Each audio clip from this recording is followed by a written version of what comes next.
Hello दोस्तों, फिर से स्वागत है आपका हमारे चैनल पर।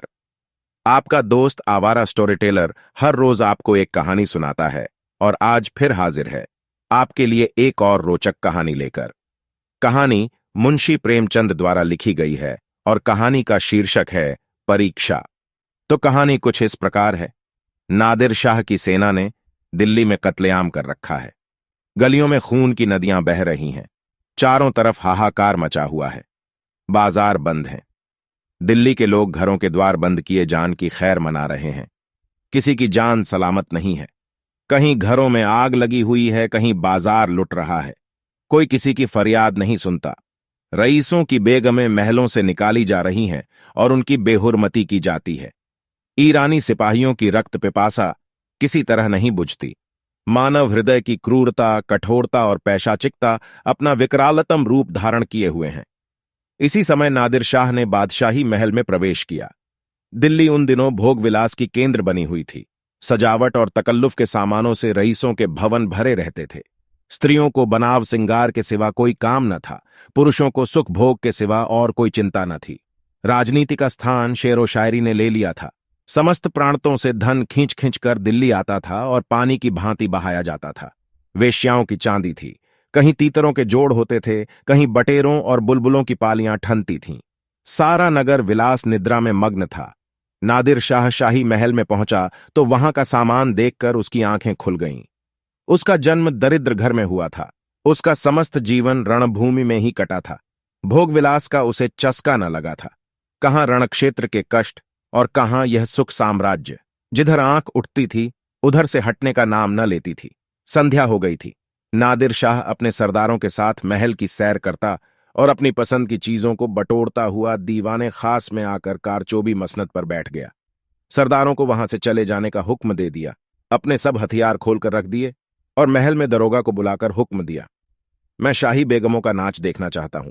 तुम इसी वक्त उनको सुंदर वस्त्र भूषणों से सजाकर मेरे सामने लाओ। खबरदार, जरा भी देर न हो। मैं कोई उज्र या इनकार नहीं सुन सकता। दारोगा ने यह नादिर शाही हुक्म सुना तो होश उड़ गए। वह महिलाएं जिन पर कभी सूर्य की दृष्टि भी नहीं पड़ी कैसे इस मजलिस में आएंगी। नाचने का तो कहना ही क्या, शाही बेगमों का इतना अपमान कभी न हुआ था। हाँ नरपिशाच, दिल्ली को खून से रंगकर भी तेरा चित्त शांत नहीं हुआ। मगर नादिर शाह के सम्मुख एक शब्द भी जबान से निकालना अग्नि के मुख में कूदना था। सिर झुकाकर आदाब बजा लाया और आकर रनिवास में सब बेगमों को नादिर शाही हुक्म सुना दिया। उसके साथ ही यह इत्तला भी दे दी कि जरा भी ताम्मुल न हो। नादिर शाह कोई उज्र या हीला न सुनेगा। शाही खानदान पर इतनी बड़ी विपत्ति कभी नहीं पड़ी। पर इस समय विजयी बादशाह की आज्ञा को शिरोधार्य करने के सिवा प्राण रक्षा का अन्य कोई उपाय नहीं था। बेगमों ने यह आज्ञा सुनी तो हदबुद्धि सी हो गई। सारे रनिवास में मातम सा छा गया। वह चहल पहल गायब हो गई। सैकड़ों हृदयों से इस अत्याचारी के प्रति एक शाप निकल गया। किसी ने आकाश की ओर सहायता याचक लोचनों से देखा, किसी ने खुदा और रसूल को सुमिरन किया, पर ऐसी एक महिला भी न थी जिसकी निगाह कटार या तलवार की तरफ गई हो। यद्यपि इनमें कितनी ही बेगमों के नसों में राजपूतानियों का रक्त प्रवाहित हो रहा था, पर इंद्रिय लिप्सा ने जौहर की पुरानी आग ठंडी कर दी थी। सुख भोग की लालसा आत्मसम्मान का सर्वनाश कर देती है। आपस में सलाह करके मर्यादा की रक्षा का कोई उपाय सोचने की मोहलत न थी। एक एक पल भाग्य का निर्णय कर रहा था। हताश होकर सभी ललनाओं ने पापी के सम्मुख जाने का निश्चय किया। आंखों से आंसू जारी थे, दिलों से आहें निकल रही थीं। पर रत्न जटित आभूषण पहने जा रहे थे। अश्रु सिंचित नेत्रों में सुरमा लगाया जा रहा था और शोक व्यथित हृदयों पर सुगंध का लेप किया जा रहा था।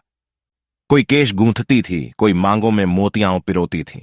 एक भी ऐसे पक्के इरादे की स्त्री न थी जो ईश्वर पर अथवा अपनी टेक पर इस आज्ञा का उल्लंघन करने का साहस कर सके। एक घंटा भी न गुजरने पाया था कि बेगमात पूरे के पूरे आभूषणों से जगमगाती, अपने मुख की कांति से बेले और गुलाब की कलियों को लजाती, सुगंध की लपटें उड़ाती, छम छम करती हुई दीवाने खास में आकर नादिर शाह के सामने खड़ी हो गई। नादिर शाह ने एक बार कनखियों से परियों के इस दल को देखा और तब मसनद की टेक लगाकर लेट गया। अपनी तलवार और कटार सामने रख दी। एक क्षण में उसकी आंखें झपकने लगीं। उसने एक अंगड़ाई ली और करवट बदल ली। जरा देर में उसके खर्राटों की आवाजें सुनाई देने लगीं। ऐसा जान पड़ा कि वह गहरी निद्रा में मग्न हो गया है। आध घंटे तक वह पड़ा सोता रहा और बेगमें ज्यों की त्यों सिर नीचा किए दीवार के चित्रों की भांति खड़ी रहीं।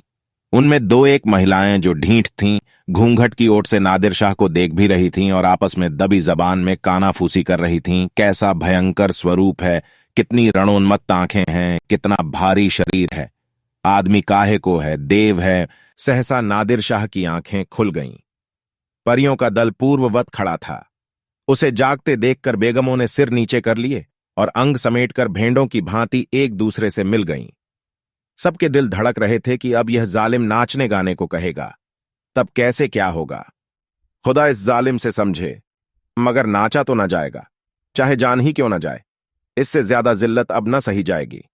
सहसा नादिर शाह कठोर शब्दों में बोला, ऐ खुदा की बंदियों, मैंने तुम्हारा इम्तहान लेने के लिए बुलाया था और अफसोस के साथ कहना पड़ता है कि तुम्हारी निस्बत मेरा जो गुमान था वह हर्फ बहर्फ सच निकला।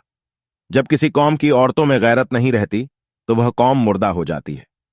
देखना चाहता था कि तुम लोगों में अभी कुछ गैरत बाकी है या नहीं, इसलिए मैंने तुम्हें यहां बुलाया था। मैं तुम्हारी बेहुरमती नहीं करना चाहता था। मैं इतना ऐश का बंदा नहीं हूं, वरना आज भेड़ों के गल्ले चराता होता। न इतना हवस परस्त हूं, वरना आज फारस में सरोद और सितार की ताने सुनता होता, जिसका मजा मैं हिंदुस्तानी गाने से कहीं ज्यादा उठा सकता हूं। मुझे सिर्फ तुम्हारा इम्तहान लेना था। मुझे यह देखकर सच्चा मलाल हो रहा है कि तुम में गैरत का जौहर बाकी न रहा। क्या यह मुमकिन न था कि तुम मेरे हुक्म को पैरों तले कुचल देती? जब तुम यहां आ गईं तो मैंने तुम्हें एक और मौका दिया। मैंने नींद का बहाना किया। क्या यह मुमकिन न था कि तुम में से कोई खुदा की बंदी इस कटार को उठाकर मेरे जिगर में चुभा देती? मैं कलामे पाक की कसम खाकर कहता हूं कि तुम में से किसी को कटार पर हाथ रखते देखकर मुझे बेहद खुशी होती। मैं उन नाजुक हाथों के सामने गर्दन झुका देता। पर अफसोस है कि आज तैमूरी खानदान की एक बेटी भी यहां ऐसी नहीं निकली जो अपनी हुर्मत बिगाड़ने पर हाथ उठाती। अब यह सल्तनत जिंदा नहीं रह सकती। इसकी हस्ती के दिन गिने हुए हैं। इसका निशान बहुत जल्द दुनिया से मिट जाएगा। तुम लोग जाओ और हो सके तो अब भी सल्तनत को बचाओ, वरना इसी तरह हवस की गुलामी करते हुए दुनिया से रुखसत हो जाओगी। हर रोज एक नई रोचक कहानी सुनने के लिए हमारे चैनल को सब्सक्राइब कर लीजिए। धन्यवाद।